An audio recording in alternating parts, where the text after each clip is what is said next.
Here's a quick video to explain the adjustments for insurance and prepaid rent.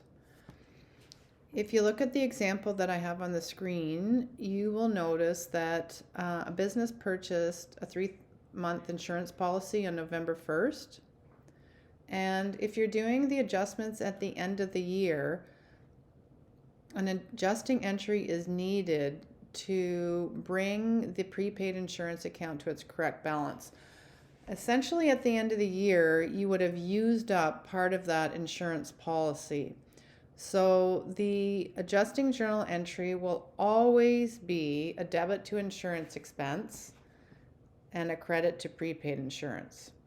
So that is always the debit and that is always the credit when you're adjusting for insurance. What will change in each scenario is the amount that you are adjusting for. So the number that you're going to calculate, figure out, or select is going to be the amount of the insurance that has actually expired or the amount that you no longer have. So in this case, if it was a 3-month insurance policy, you purchased it on November 1st. By the end of the year, you've used up 2 months worth. So that's your $4,000. So 6,000 divided by 3 is 2,000, and for 2 months it would be 4,000. So that's the adjusting journal entry for prepaid insurance.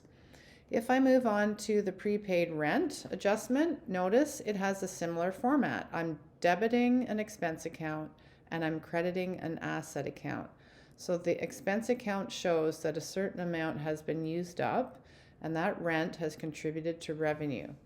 So in this case, it was a 1-month it was a 1-month rental payment paid in advance on December 1st. So at the end of December, you no longer have that asset called prepaid rent because you've used it up. So you have to transfer that amount to an expense account and reduce your asset account prepaid rent.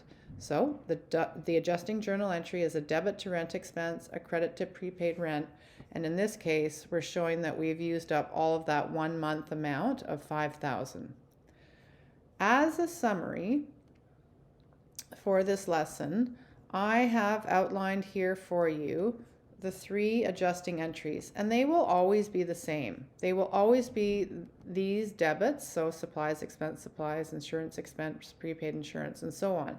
They'll always be those debits and credits, but what will change is the amount that you adjust for. And remember that the amount that you're going to adjust for is the amount that you've used up or the amount that has expired with the passage of time. And lastly, keep in mind that these adjustments are made at the end of the year and they are done to bring the account balances up to their correct balance. So that's your little lesson on adjusting entries for supplies, insurance, and rent. I hope it made sense.